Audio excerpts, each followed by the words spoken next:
Hello everyone. So we are studying NLM2 यानी friction. सो frictions के जो बेसिक चीज़ें थी वो हमने अपने पिछले लेक्चर्स में डिस्कस किया था, जैसे कि कितने टाइप के फ्रिक्शन होते हैं, static friction and kinetic friction. Static friction का एग्जिस्टेंस कब होता है बेटा? जब बॉडी जब तक मूव नहीं हो रही होती है, बॉडी जब तक रेस्ट में होती है उस समय तक क्या लगता है? स्टैटिक फ्रिक्शन लगता है।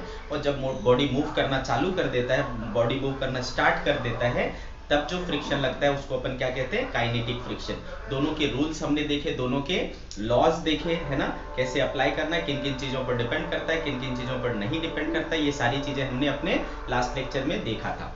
और हम लोग क्या सीख रहे थे कि ये जो फ्रिक्शन के कंसेप्ट्स हैं उनको यूज कैसे करना है, यूटिलाइज कैसे करना है, न्यूमेरिकल्स कैसे बनाने हैं, इसके ऊपर बेस्ड ये सारी चीजें देख रहे थे। ठीक है, तो आज भी हम लोग क्या करेंगे बेटे? प्रॉब्लम्स करेंगे इसके ऊपर। Okay, so let's see.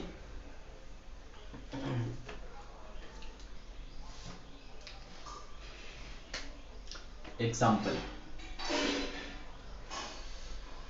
force F is gradually increased. Force F is gradually increased from zero.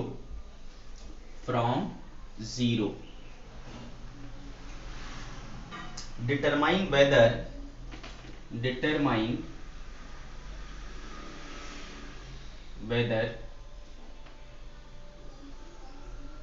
the block will first slide, whether the block will first slide or lift। ठीक है बेटे, डायग्राम बनाया हुआ है, ये सरफेस है और ये एक ब्लॉक है। इस ब्लॉक का मास है 10 kg और यहाँ पर म्यू स्टैटिक है 0.5 एंड फोर्स हम कुछ इस तरीके से लगा रहे हैं। फोर्स कितने एंगल पर बेटा? 37 डिग्री पर। कितने पर? 37 डिग्री पर। तो बोल रहा है कि मैं इस F को क्या कर रहा हूँ? जीरो से धीरे धीरे बढ़ा रहा हूँ। पहले स्टार्टिंग में क्या था बेटा? जीरो था, अब मैं इसको धीरे धीरे क्या कर रहा हूँ? इंक्रीज कर रहा हूँ। तो क्या होगा? ठीक है, इस चीज को देखना है अपने को। पहले ये लिफ्ट होगा, उठ जाएगा या फिर स्लाइड होगा, क्या होगा इस चीज को देखना है। चलो, तो सबसे पहले अपन क्या करेंगे बेटा? ये जो F है, F क्या हो जाएगा? टूट जाएगा बेटा। इधर क्या आ जाएगा? F cos 37, F into cos 37 क्या हो जाता है बेटा? 4/5, है ना, 4/5। और इधर क्या चला जाएगा बेटा? F sin 37, sin 37 क्या हो जाएगा? 3/5। तो इधर आ गया 3F/5 और इधर आ गया 4F/5। और क्या होगा बेटा? इधर लगेगा आपका tan g और ऊपर क्या लगेगा बेटा? नॉर्मल। ठीक है, ऊपर क्या लगेगा? नॉर्मल। तो बेटा इस डायरेक्शन में, है ना, इतना फोर्स लग रहा है, तो बॉडी के चलने की टेंडेंसी जो है वो किस तरफ की होगी? इस तरफ की। अगर ये हॉरिजॉन्टल सरफेस पर चला तो फोर्स के डायरेक्शन में चलेगा, तो फ्रिक्शन किधर लगेगा बेटा? उसके अपोजिट डायरेक्शन में। तो उसके अपोजिट डायरेक्शन में, है ना, फ्रिक्शन लगेगा। ठीक है, तो ऐसा कुछ हो रहा है। तो हम पहले देखते हैं कि लिफ्ट होने के लिए क्या कंडीशन है ना। कंडीशन फॉर लिफ्टिंग, लिफ्ट कब होगा? Condition for lifting. तो बेटे देखो, जब लिफ्ट हो जाएगा, माना कि लिफ्ट, चलो छोड़ो, अभी पहले y एक्सिस पर देखते हैं। y एक्सिस पर क्या क्या लग रहा है बेटा? y एक्सिस पर ऊपर की ओर n लग रहा है और क्या लग रहा है बेटा? 3F/5 और नीचे क्या लग रहा है? 10g। ठीक है, आ रही मेरी बात समझ में? तो यहां से मैं क्या लिख सकता हूं? n plus 3F/5 is equals to 10g, ऐसा लिख सकता हूं मैं। n plus 3F/5 equals to 10g, ऐसा हो जाएगा। अब बेटे आप देखो, when लिफ्टेड, अगर लिफ्ट हो गया, मान लो, है ना, ये बॉडी अगर लिफ्ट हो गया, तो जैसे ही लिफ्ट हो जाएगा तो कांटेक्ट छूट जाएगा बेटा। कांटेक्ट छूट जाएगा तो नॉर्मल लगेगा क्या?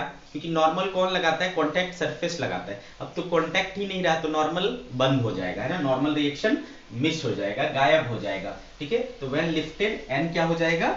0, और n 0 हो गया तो ऊपर क्या लगेगा बेटा 3f/5 और नीचे क्या लगेगा 10g, है ना, नीचे क्या लगेगा 10g। आ रही मेरी बात समझ में?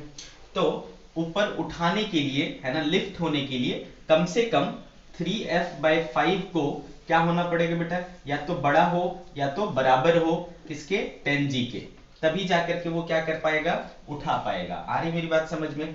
तो उठाने के लिए कितना लगेगा, f should be greater than equals to 50g/3, है ना। किस लिए, ये लिफ्ट के लिए है, लिफ्ट करने के लिए ये है 50g/3। आ गई मेरी बात समझ में? तो लिफ्ट करने के लिए कितना लगेगा, हमने जो निकाला उसको मैं इधर लिख लेता हूं, f lift should be greater than equal to 50g/3। Okay बच्चे। अच्छा, अब देखता हूं कि मैं हॉरिजॉन्टल डायरेक्शन में क्या क्या हो रहा है। तो अगर मैं हॉरिजॉन्टल डायरेक्शन को देखूं बेटा,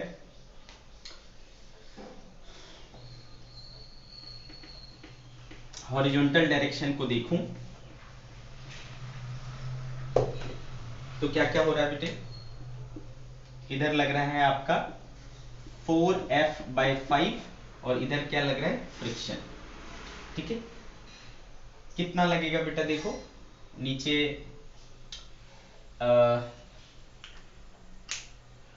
इसके ऊपर कितना नॉर्मल लग रहा है, n लग रहा है ना बेटे, कितना लग रहा है, n लग रहा है।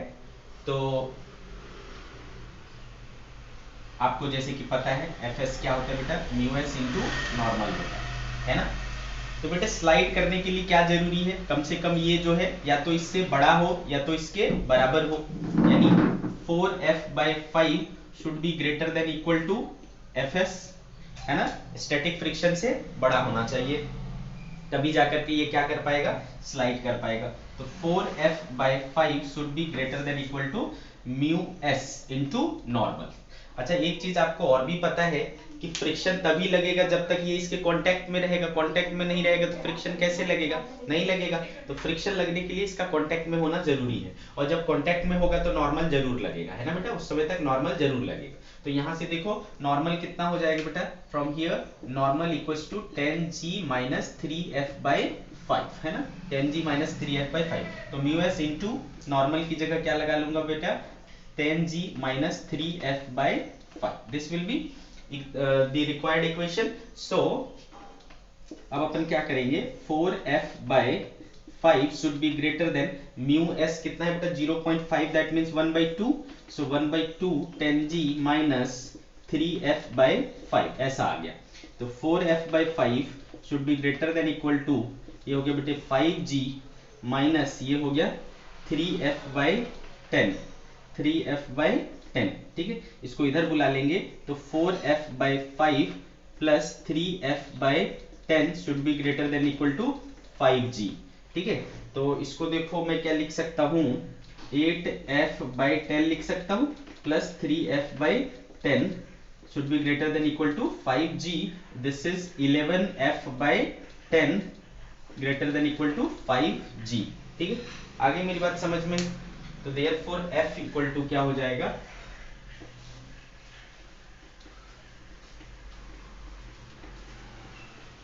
सो f should be greater than equal to 50g by 11, 50g/11। ये क्या है बेटा, स्लाइड करने के लिए, स्लाइड करने के लिए इतना फोर्स चाहिए, लिफ्ट करने के लिए इतना फोर्स चाहिए। ठीक है, लिफ्ट करने के लिए कितना फोर्स चाहिए, greater than equal to 50g/3। अब यहां से आपको आसानी से समझ में आ रहा है कि कौन सा कम है। तो स्लाइड करने के लिए 50g/11 और लिफ्ट करने के लिए 50g/3, कौन ज्यादा है बेटा, ये ज्यादा है और ये कम है। ठीक है, तो जब आप इसको जीरो से बढ़ाओगे, है ना, इसको जीरो से धीरे धीरे अपन बढ़ा रहे हैं ना, तो जीरो से जब धीरे धीरे बढ़ाएंगे तो पहले मुझे छोटा वैल्यू मिलेगा कि पहले बड़ा वैल्यू मिलेगा, तो पहले मुझे छोटा वैल्यू मिलेगा, है ना, छोटा वैल्यू मिलेगा। तो छोटा किसको चाहिए, स्लाइड होने के लिए, तो फर्स्ट इट विल क्या करेगा, स्लाइड करेगा, है ना, फर्स्ट इट विल स्लाइड, और कुछ समय बाद फिर वो लिफ्ट अप हो जाएगा, है ना बेटे। तो पहले स्टार्टिंग में क्या होगा, स्लाइड होगा, बाद में लिफ्ट अप होगा। ठीक है, तो इस तरीके से आप इसको सॉल्व कर सकते हो। क्लियर है मेरी बात?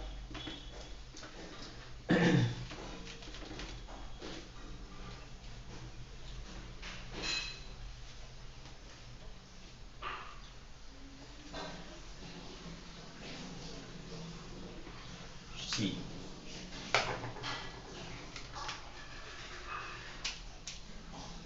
नेक्स्ट,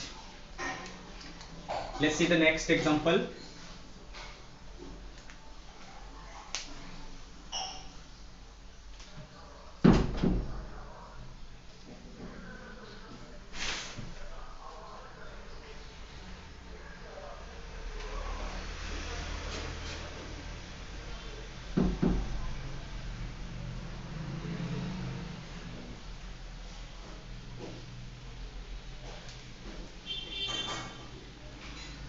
इलेक्ट्रिसिटी हैज गॉन, दिख तो रहा है कि नहीं दिख रहा है, चलो ट्राई करते हैं, दिख रहा है तो अच्छी बात है, नहीं तो नेक्स्ट क्वेश्चन, मुझे तो नहीं दिख रहा लेकिन नेक्स्ट क्वेश्चन एग्जांपल जो है ये कह रहा है कि एक इस तरीके का सरफेस है, हॉरिजॉन्टल सरफेस दिखाई दे रहा है क्या? हाँ दिख तो रहा है ना, इस तरीके का सरफेस है और इस सरफेस पर एक ब्लॉक रखा हुआ है कुछ इस प्रकार से, ठीक है, और इस ब्लॉक पर, इस ब्लॉक का मास है बेटा 10 kg, ठीक है, m इक्वल्स टू क्या है 10 kg, और इस पर दो फोर्सेस लगाए जा रहे हैं,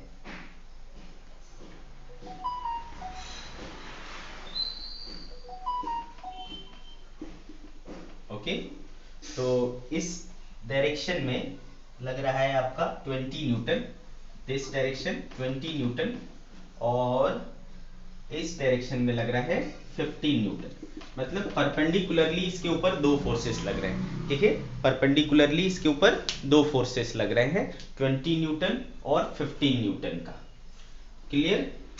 तो आपसे क्या पूछा जा रहा है बेटे कि forces are applied, find the direction of static friction if the object does not move, ठीक है, बोलता है कि find the direction of static friction if body does not move, body move नहीं कर रहा है, तो बताओ कि स्टैटिक फ्रिक्शन का डायरेक्शन क्या होगा, ठीक है, स्टैटिक फ्रिक्शन का डायरेक्शन क्या होगा। तो बेटे कैसे करेंगे? तो ऑब्वियसली देखो इधर 20 न्यूटन लग रहा है, इधर 15 न्यूटन लग रहा है, तो सबसे पहली जो काम करनी है आपको वो ये करना है कि आपको इसका नेट फोर्स निकाल लेना है, ठीक है, ये 15 न्यूटन भी चलाने की कोशिश कर रहा है बेटा, ये 20 न्यूटन भी क्या कर रहा है, इसको मूव करने की कोशिश कर रहा है, ठीक है, तो ये दोनों फोर्सेस क्या कहलाते हैं, ड्राइविंग फोर्सेस, जो चलाने की कोशिश करता है वो क्या कहलाता है, ड्राइविंग फोर्स कहलाता है, आ रही मेरी बात समझ में, वो क्या कहलाता है, ड्राइविंग फोर्स कहलाता है, ठीक है, तो यहाँ पर दो दो ड्राइविंग फोर्सेस हैं, 20 न्यूटन और 15 न्यूटन का, तो सबसे पहले आपको क्या करना है, नेट ड्राइविंग फोर्स ढूंढ लेना है, ठीक है, तो नेट ड्राइविंग फोर्स इन दोनों का क्या होगा, वेक्टर सम, तो इन दोनों का वेक्टर सम हो जाएगा बेटा जैसे कि ये, ओके, तो कितना हो जाएगा बेटा एफ नेट, तो चूंकि परपेंडिकुलर थे तो सीधा आप लगा लोगे 20 का स्क्वायर प्लस 15 का स्क्वायर, तो हाउ मच इट इज बेटा 400 प्लस 2 to 5 दैट इज 625 का रूट क्या होता है बेटा 25 है ना न्यूटन, तो इसका जो एफ नेट है वो क्या लग रहा है बेटा 25 न्यूटन, आ गई मेरी बात समझ में, तो बेटा इस डायरेक्शन में 25 न्यूटन लग, तो आप सोचो अगर इस ब्लॉक पर नेट फोर्स 25 न्यूटन इस तरफ लग रहा है ना, 25 न्यूटन इस तरफ लग रहा है, तो इसको रेस्ट में रखने के लिए क्या करना पड़ेगा, रेस्ट में रखने के लिए आपको इसके अपोजिट में क्या लग रहा है, कौन रोक रहा है इसको, फ्रिक्शन, है ना, कौन रोक रहा है इसको, फ्रिक्शन रोक रहा है, आ गई मेरी बात समझ में, तो फ्रिक्शन फोर्स किस डायरेक्शन में लगेगा बेटा, इस डायरेक्शन में लगेगा, क्या हम ये डायरेक्शन पता कर सकते हैं, तो yes we can find this direction, है ना, इधर से चाहे तो ये एंगल निकाल सकते हैं, तो ये एंगल कितना हो जाएगा बेटा, देखो सपोज थीटा बोला मैंने, तो tan थीटा आप निकाल सकते हो क्या, तो tan थीटा इक्वल्स टू क्या होता है, परपेंडिकुलर अपॉन बेस, परपेंडिकुलर का काम ये कर रहा है यानी 20 अपॉन बेस का काम कौन कर रहा है 15, तो 5 से 4 5 से 3 तो 4/3, so tan theta equals to 4/3, therefore theta equals to क्या हो जाएगा बेटा 53 डिग्री, तो दिस एंगल इज 53 डिग्री। तो इस डायरेक्शन में 15 न्यूटन के साथ 53 डिग्री एंगल पर, है ना, आप लगाओगे तो फ्रिक्शन लगेगा, है ना, कितना लगेगा, magnitude is this much, friction कितना लगाना पड़ेगा 25 न्यूटन का, और उसका एंगल क्या होगा 53 डिग्री, ठीक है, 53 degree. Let's see the answer.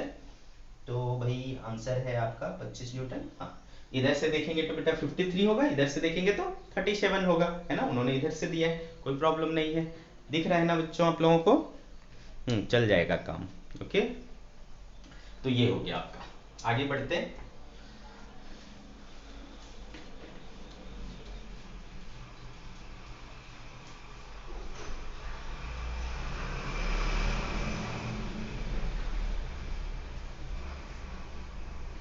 C, next question.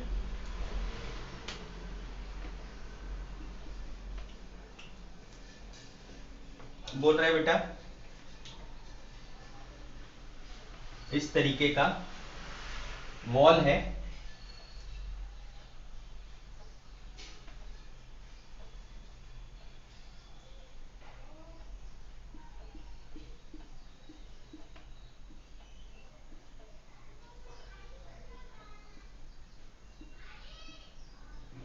ठीक है, इस तरीके का क्या है बेटे, एक वॉल है, और इस वॉल के सहारे एक ब्लॉक को, इस तरीके का एक ब्लॉक है,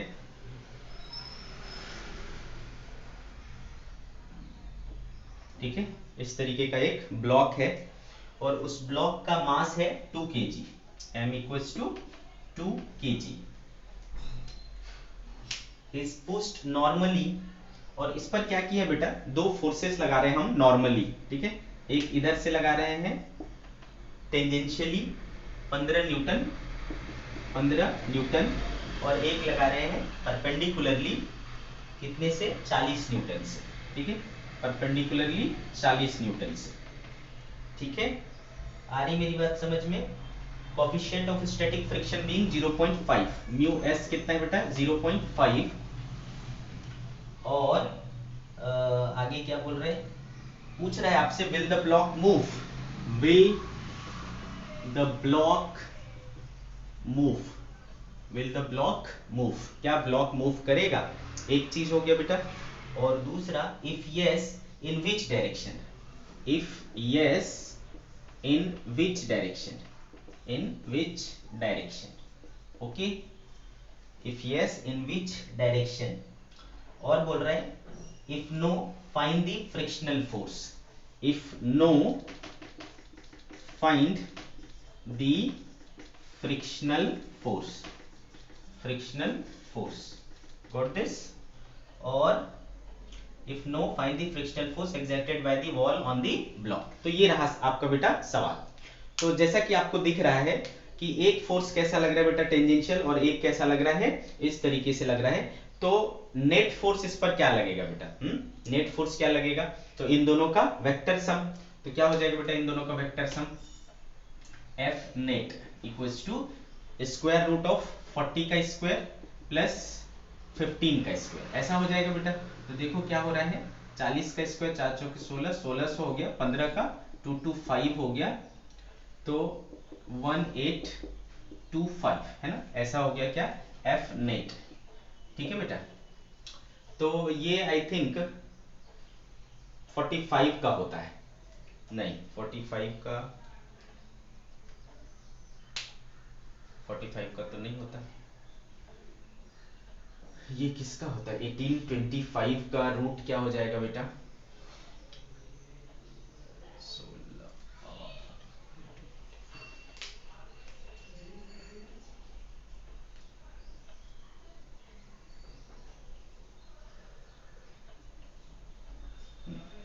ये तो 2025 हो जाता है, तो 1825 का हो जाएगा आपका, सॉरी ये गलत दिया है एक्चुअली, ये 40 नहीं है, सॉरी, क्या बोल रहा हूं मैं, देखो बेटा जैसे कि ये दीवार है समझो, ठीक है, ये दीवार है और मैं कोई एक ब्लॉक लेता हूं जैसे कि ये, ठीक है, एक इस तरह क्वेश्चन का सिचुएशन समझो, है ना। तो एक फोर्स मैं कैसे लगा रहा हूं, इस तरीके से, और एक फोर्स मैं कैसे लगा रहा हूं, इस तरीके से, है ना। तो बताओ आप, और एक चीज क्या लग रहा है, वेट के रूप में, ठीक है, एक क्या लगेगा, वेट लगेगा। तो आप मुझे बताओ जो ये वाला फोर्स है, ये वाला दिस फोर्स है ना, क्या ये फोर्स बॉडी को मूव करा सकता है, नहीं, ये बॉडी को मूव नहीं करा सकता है। आ गई मेरी बात समझ में, क्या कह रहा हूं मैं, आपको समझ आ रहा है, दिख रहा है ना, ठीक है। ये वाला जो फोर्स है, परपेंडिकुलर फोर्स जो है, वो सरफेस के जो परपेंडिकुलर है वो बॉडी को मूव नहीं करा सकता, मतलब ये ड्राइविंग फोर्स नहीं है, मतलब ये 40 न्यूटन जो है वो ड्राइविंग नहीं है ना, वो ड्राइविंग नहीं है, ठीक है। दूसरा ये वाला जो लग रहा है टेंजेंशियल, ये मूव करा सकता है ना बेटे, ये मूव करा सकता है, तो ये ड्राइविंग फोर्स हुआ, प्लस इसका जो खुद का वेट है, वेट की वजह से ये नीचे आ सकता है ना, ज्यादा वेट रहेगा तो ये क्या होगा बेटा, नीचे आ जाए, तो यहाँ पर वेट जो है वो ड्राइविंग का काम करेगा। तो वेट कितना होगा है बेटा इसका 2 kg, यानी इधर क्या लगेगा बेटा 20 न्यूटन, ठीक है। तो इसमें ड्राइविंग फोर्स कौन कौन से हैं, ये और ये ड्राइविंग फोर्सेस हैं। आ गई मेरी बात समझ में। तो एक इधर लग गया बेटा 15 न्यूटन और एक इधर लग गया क्या 20 न्यूटन, ठीक है। तो इन दोनों का है ना, एक टेंजेंशियली लग रहा है और एक डाउनवर्ड लग रहा है ना, 15 न्यूटन और 20 न्यूटन। तो नेट फोर्स क्या होगा, यहाँ पर नेट फोर्स हो जाएगा आपका दिस वन, ठीक है, इन दोनों का vector sum. So F net equal to square root क्या हो जाएगा बेटा 20 का स्क्वायर प्लस 15 का square, so this is 400 plus 2 to 5 that is 625 that is 25 newton. So यहाँ पर जो नेट ड्राइविंग फोर्स है वो कितना है 25 न्यूटन। आ रही मेरी बात समझ में, नेट ड्राइविंग फोर्स 25 न्यूटन। अब सोचो, अब फिर से वापस सोचो कि ये जो दीवार है उस पर जो हमने ये ब्लॉक लगाया था, है ना, और इधर से मैं क्या कर रहा हूं बेटा 40 न्यूटन से ये कर रहा हूं, लेकिन इस डायरेक्शन में बॉडी में मूवमेंट हो रहा है क्या, क्या जो बॉडी है वो दीवार फाड़ करके अंदर चला गया या इधर बाउंस बैक हो गया, ऐसा कुछ भी नहीं हुआ। इस डायरेक्शन में तो ये रेस्ट में है ना, इस डायरेक्शन में रेस्ट में है, इसका मतलब बैलेंस कर रहा है। कौन बैलेंस कर रहा है बेटा, वॉल इसके ऊपर क्या लगा रहा होगा, नॉर्मल लगा रहा होगा, ठीक है। वॉल इसके ऊपर क्या करेगा, नॉर्मल लगाएगा, कितना, उतना ही जितना ये है। तो इस केस में नॉर्मल कितना है बेटा 40 न्यूटन, तो नॉर्मल इक्वल्स टू 40 न्यूटन। आपको पता है बेटा फ्रिक्शन जो है वो क्या होता है, म्यू एस इंटू नॉर्मल होता है, तो म्यू एस आपका 0.5 है और नॉर्मल आपका 40 है, ठीक है। तो ये देखो कितना हो जा रहा है बेटा 20 न्यूटन। तो जो static friction maximum limiting friction जो लग रहा है वो कितना है 20 न्यूटन, ध्यान से समझना है। तो नेट ड्राइविंग फोर्स कितना है बेटा 25 न्यूटन और स्टैटिक फ्रिक्शन यानी लिमिटिंग फ्रिक्शन कितना लग रहा है 20 न्यूटन।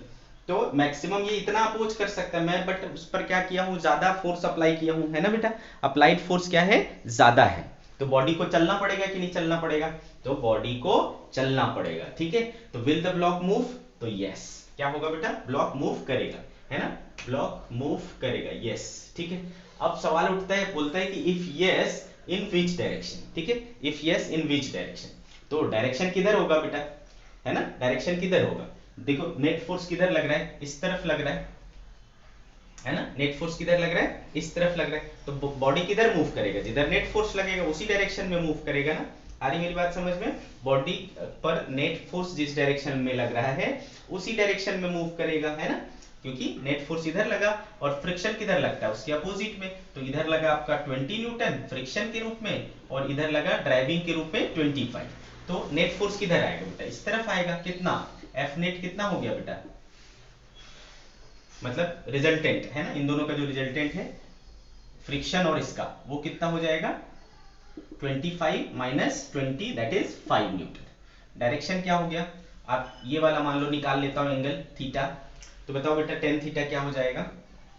अब तो हमारे पास एंगल्स मिल चुके, मतलब वैल्यूज मिल चुके हैं, इसको मैं मिटा देता हूं,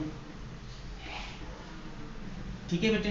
तो tan थीटा इक्वल्स टू क्या हो जाएगा, tan theta equals to perpendicular कौन होगा बेटा 15 अपॉन बेस कौन है 20, तो 5 तिया 5 चौके 3/4 that is theta equals to क्या हो जाएगा 37 डिग्री, ठीक है। थीटा क्या हो गया 37 डिग्री। तो वर्टिकल के साथ 37 डिग्री पर, है ना, वर्टिकल के साथ 37 डिग्री पर आपका जो है बॉडी मूव करेगा। अच्छा, बॉडी मूव करेगा तो आप इसका एक्सेलरेशन भी निकाल सकते हो, तो एक्सेलरेशन कितना हो जाएगा बेटे, एक्सेलरेशन कितना हो जाएगा, तो एक्सेलरेशन हो जाएगा, क्या होता है, नेट फोर्स कितना लगा 5 अपॉन नेट टोटल मास यानी 2, तो ये हो गया बेटा 2.5 मीटर पर सेकेंड स्क्वायर के एक्सेलरेशन के साथ वो क्या होगा, इस तरफ इस डायरेक्शन में यानी वर्टिकल के साथ 37 डिग्री पर मूव करेगा। ठीक है, देखें आंसर इसका, yes 2.5 metre per second square से है ना वर्टिकल के साथ 37 डिग्री पर मूव करेगा। ठीक है बच्चे, आ रही बात समझ में आपको, okay all clear, good.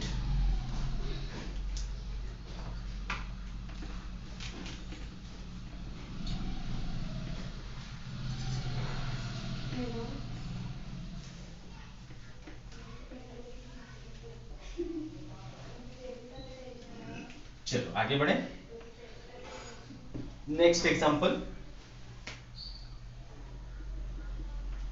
Next example,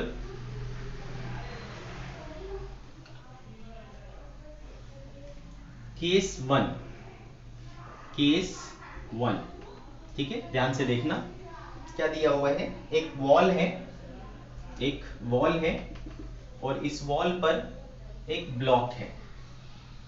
ठीक है बेटे, ये एक ब्लॉक है जिसका मास कितना है 5 kg। ठीक है, और इस पर इस तरफ से 100 न्यूटन लगा रहे हैं, 100 न्यूटन, और म्यू के 0.3 है, म्यू के 0.3 है एंड म्यू एस 0.4 है, मतलब कोफिशिएंट ऑफ काइनेटिक फ्रिक्शन 0.3 और कोफिशिएंट ऑफ स्टैटिक फ्रिक्शन 0.4 है। ठीक है, आपसे क्या पूछता है, determine the magnitude of frictional force and acceleration, determine magnitude of frictional force and acceleration, ठीक है बेटे, ऐसा हो रहा है। तो अब आप बताओ इसमें, है ना, निकालना है। चलो, तो सबसे पहले एक फोर्स तो क्लियर है, लगेगा ही लगेगा, इधर क्या चीज लगेगा बेटा, वेट यानी 5g।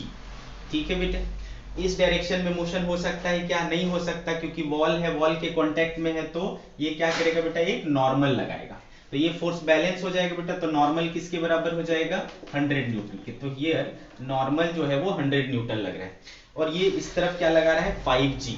तो बेटे इसकी संभावना है ना, इसकी संभावना है कि ये ब्लॉक किधर जाएगा, नीचे जाएगा। तो जब ये ब्लॉक नीचे जाने की कोशिश करेगा तो फ्रिक्शन किधर लगेगा बेटा, अपोजिट में, तो फ्रिक्शन जो है इस तरफ लगेगा, है ना, फ्रिक्शन जो है वो इस तरफ लगेगा। आगे मेरी बात समझ में। अब आप देखो कि फ्रिक्शन मैक्सिमम कितना लग सकता है, तो लिमिटिंग फ्रिक्शन का फॉर्मूला क्या है बेटा, F limiting mu S into normal, so mu S here is 0.4 and normal here is 100 Newton, 100 Newton, तो ये गया बेटा, कितना आ रहा है देखो 40 न्यूटन। ठीक है बेटे, और ये वेट कितना है इधर 50 न्यूटन। तो यहाँ पर चलाने का काम कौन करेगा, ड्राइव करने का काम कौन करेगा, यही करेगा, 50 न्यूटन। आ रही मेरी बात समझ में, कितना 50 न्यूटन, क्लियर है मेरी बात।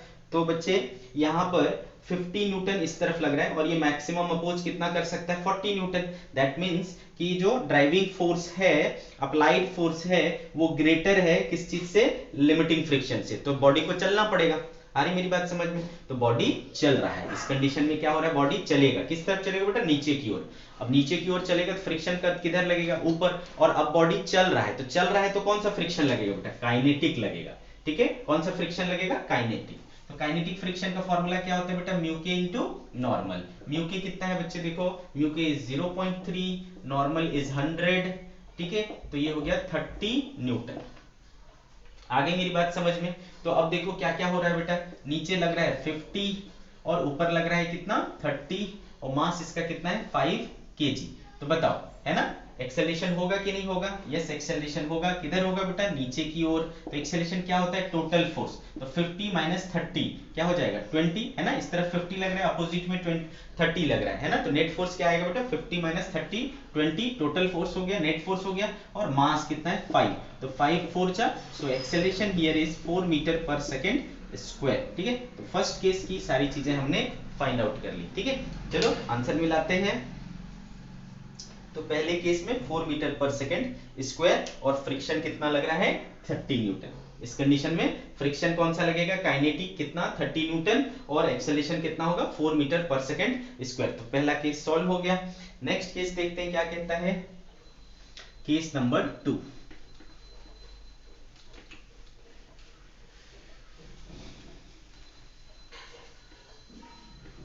केस नंबर 2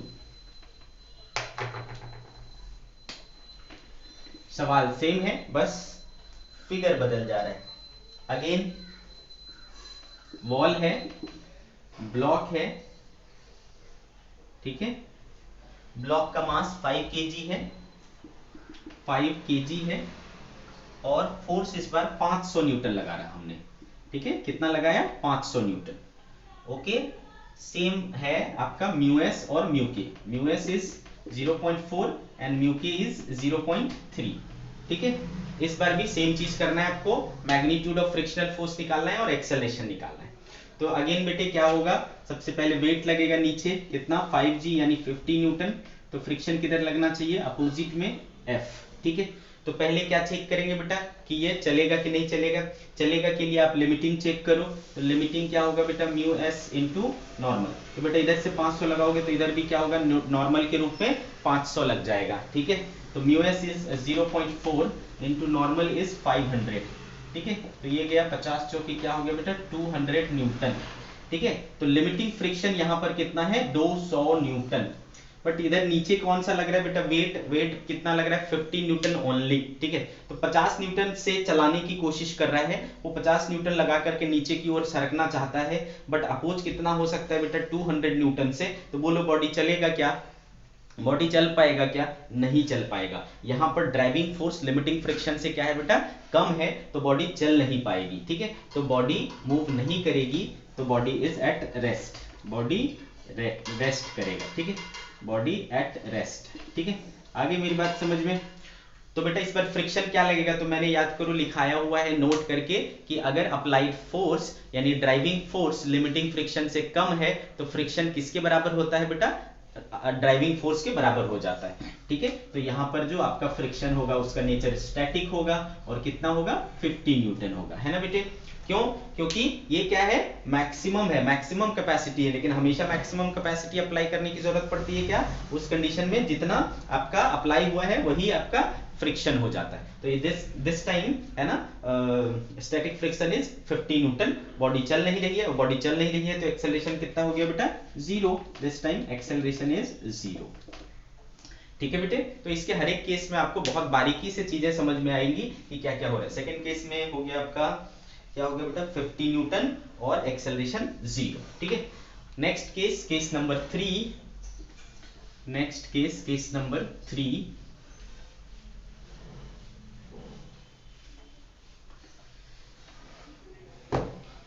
ये क्या कहता है इसको भी समझ लेते हैं, ठीक है।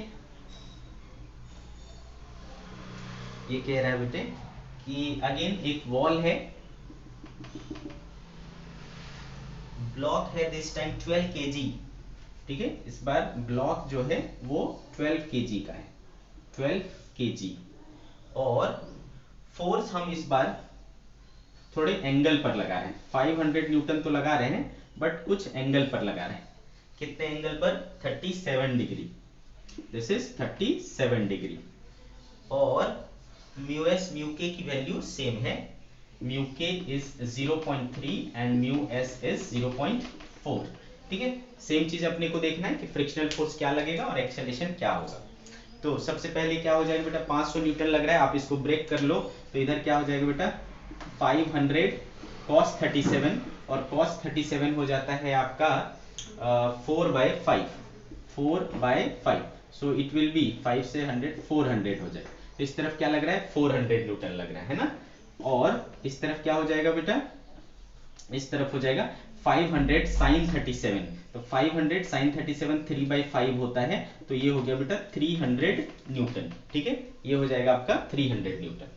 इसके अलावा क्या लगेगा बच्चे, वेट लगेगा इसका नीचे कितना 120 न्यूटन, 12 kg का 12g, तो 120 न्यूटन। आप ध्यान से सोचो बेटे, इधर क्या लग रहा है, ऊपर की ओर क्या लग रहा है 300 न्यूटन और नीचे की ओर लग रहा है क्या 120 न्यूटन। तो सोचो क्या होने की संभावना है, पॉसिबिलिटी किस चीज की है, ऊपर जाने की पॉसिबिलिटी है ना, क्लियरली दिख रहा है कि ऊपर जाने की पॉसिबिलिटी, क्योंकि ऊपर की तरफ ज्यादा फोर्स लग रहा है। ठीक है, तो ऊपर जाने की पॉसिबिलिटी है, तो फ्रिक्शन किधर लगेगा, उसका अपोज करेगा, नीचे, है ना, तो फ्रिक्शन यहां जो लगेगा वो नीचे की ओर लगेगा। ठीक है, here friction will be downward. Okay, अच्छा इधर से 400 न्यूटन लगा रहे हो तो इधर क्या होगा बेटा, नॉर्मल लग जाएगा उतना ही, तो नॉर्मल यहां पर क्या हो जाएगा 400 न्यूटन, नॉर्मल इज 400 न्यूटन। अब आप क्या चेक करोगे, लिमिटिंग फ्रिक्शन चेक करोगे, तो FL equals to mu S into normal, mu S is 0.4, normal is 400, ये गया बेटा, तो ये हो रहा है आपका 4 चौके 16 160 न्यूटन। तो ये कितना अपोज करेगा बेटा 160 न्यूटन।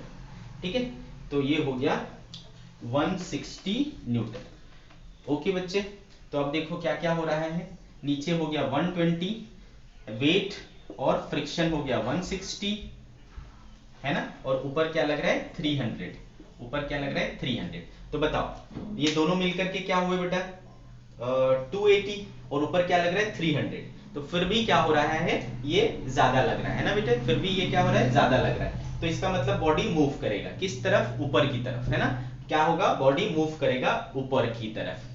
जैसे ही बात आई कि बॉडी मूव करेगा और मूव करेगा तो फिर फ्रिक्शन कैसा हो जाएगा बेटा, फ्रिक्शन अब स्टैटिक नहीं रह करके क्या हो जाएगा, काइनेटिक हो जाएगा, है ना, तो यहाँ पर काइनेटिक फ्रिक्शन लगेगा। और काइनेटिक फ्रिक्शन कितना होता है बेटा, काइनेटिक फ्रिक्शन इतना नहीं होता है, काइनेटिक फ्रिक्शन होता है म्यू के इंटू नॉर्मल। म्यू के कितना है बेटा 0.3 इंटू नॉर्मल कितना है हमारे पास 400। ठीक है 400, तो ये गया, तो 4 तिया 12 120 न्यूटन। ठीक है, तो यहाँ पर ये 120 लगेगा। ठीक है 120 न्यूटन, तो टोटल क्या हो गया बेटा, ऊपर 300 नीचे 120 प्लस 120 240, तो नेट फोर्स ऊपर की तरफ लगेगा, तो एक्सेलरेशन ऊपर की तरफ होगा। कितना बेटा, total force 300 minus 240 that is 60 upon mass कितना है बेटा 12, तो 12 पंचे 60, so acceleration is 5 metre per second square upward. ठीक है, acceleration is 5 metre per second square upward, तो ये वाला ब्लॉक जो है ऊपर की तरफ जाएगा 5 मीटर पर सेकेंड स्क्वायर से। ठीक है, आ गई मेरी कहानी समझ में आपको। ठीक है, तो भाई ऐसे आपको सॉल्व करना है, सब कुछ क्लियर दिख रहा है, हाँ गुड, चलो भाई। तो ऐसे कोई भी आड़े टेढ़े क्वेश्चन हो, कुछ भी हो, है ना, हर वैरायटी हमने ट्राई कर लिया ऑलमोस्ट।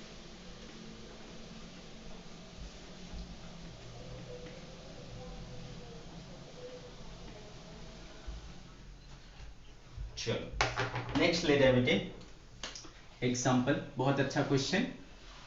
क्या बोल रहा है, ये इस तरीके से एक प्लेटफॉर्म है और इस प्लेटफॉर्म पर एक ब्लॉक रखा हुआ है। ओके, एक ब्लॉक रखा हुआ है जिसका मास है ma। ठीक है, मास ऑफ ए, ब्लॉक ए है, और इसके साथ एक स्ट्रिंग जुड़ा हुआ है।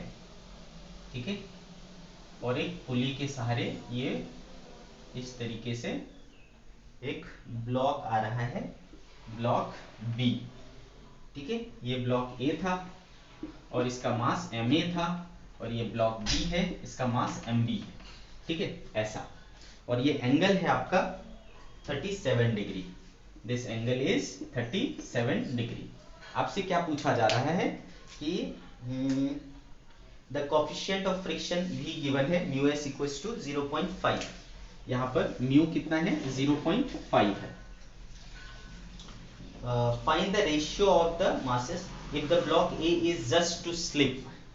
If block A is just to slip, just to slip, ठीक है, जस्ट स्लिप करने वाला है, मतलब जस्ट चलने को रेडी है। तो बेटे आपको पता है जब जब जब जस्ट अबाउट टू मूव होता है उस समय कौन सा फ्रिक्शन लग रहा होता है, लिमिटिंग फ्रिक्शन लग रहा होता है। ठीक है, तो if block A is just to slip,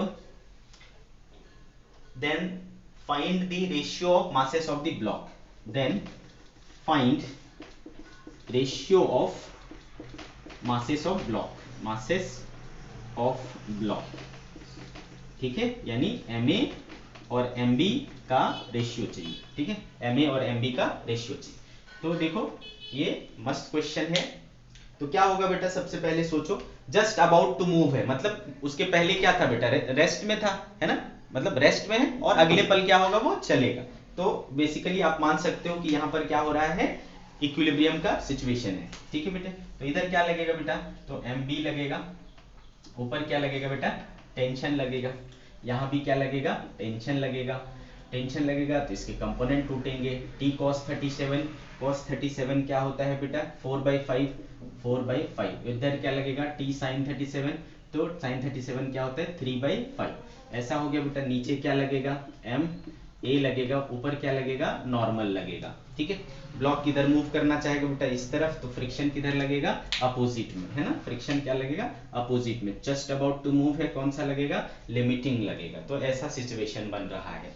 तो बेटा फर्स्ट ब्लॉक का FBD बनाएंगे, यहाँ से सवाल चालू होता है NLM का, ठीक है। NLM में जैसे आप FBD बनाते थे, सारे फोर्सेस लिखते थे, इक्वेशन लिखते थे, सॉल्व करते थे, वैसे ही यहाँ पर भी करेंगे। तो नीचे लग रहा है बेटा MB और ऊपर लग रहा है क्या, टेंशन।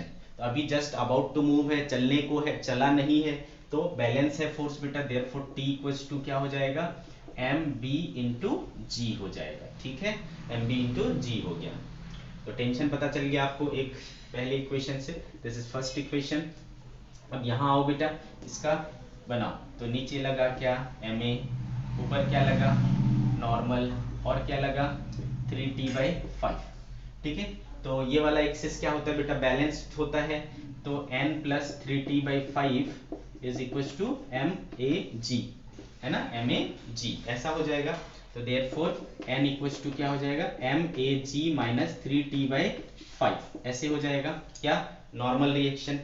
अच्छा, लिमिटिंग फ्रिक्शन, अब देखो इस एक्सिस पर बनाओ इसका, तो इस तरफ लगेगा लिमिटिंग फ्रिक्शन और इस तरफ क्या लग रहा है, 4T/5, ठीक है बेटा। तो ये दोनों आपस में क्या होने चाहिए, बैलेंस होना चाहिए। Therefore 4T/5 should be equals to limiting friction, और लिमिटिंग फ्रिक्शन क्या होता है बेटा, μs into normal, μs into normal, और μs कितना है आपका 0.5 यानी 1/2, और नॉर्मल देखो क्या है, MAG माइनस 3T/5, ठीक है। आगे मेरी बात समझ में, तो ऐसा सिचुएशन बन रहा है, ओके। अगर मैं इसको मिटा दूं,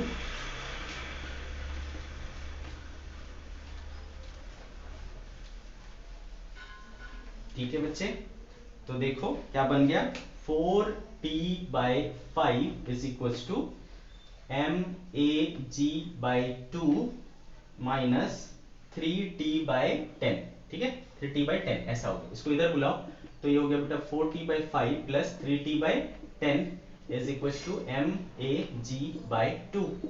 ये देखो बेटा, इसको 8T/10 लिख सकता हूँ, तो 3T/10 लिख सकता हूँ, MAG/2। तो ये हो गया बेटा 11T/10 is equals to MAG/2, 2 से 5, तो 11/5, और T देखो क्या है, MBG, तो MBG is equals to MAG, G और G भी कैंसिल हो गया, देयरफॉर MA/MB इक्वल्स टू 11/5, 2.2, ठीक है। क्या हो गया बेटा, 2.2। तो देखो इन दोनों का रेशियो क्या आ रहा है, 2.2। Let's take the answer, 2.2, 11/5, correct, okay. तो बेटे आप इस पर बेस्ड बहुत सारे NLM के प्रॉब्लम्स कर सकते हो, है ना, काफी आसानी से कर सकते हो। आज की सभा हम लोग यही समाप्त करते बेटे। आप ज़्यादा से ज़्यादा प्रैक्टिस करें, जितना आप ज़्यादा प्रैक्टिस करेंगे उतना आपको बेहतर ढंग से इसका एप्लीकेशन समझ में आएगा। इसमें थ्योरी बहुत ज़्यादा नहीं होती है, आपको न्यूमेरिकल्स ही ज़्यादा होते हैं, और न्यूमेरिकल्स तभी आएंगे, थ्योरी तो आप याद कर सकते हो लेकिन न्यूमेरिकल्स आप याद नहीं कर सकते, है ना। कोई ज़रूरी नहीं है कि जो मैं न्यूमेरिकल आपको पढ़ा रहा हूँ वही न्यूमेरिकल आएगा, हाँ उसके मिलते जुलते आ सकते हैं, लेकिन वैसे बनाने के लिए आपका इमेजिनेशन, आपका कंसेप्ट, ये सब स्ट्रांग होना चाहिए, ठीक है। तो उसके लिए आपको माइंड को एक्सरसाइज कराना पड़ता है। कैसे एक्सरसाइज कराएंगे भाई, तो आपको प्रॉब्लम्स लगाने होंगे, ठीक है। Bye bye.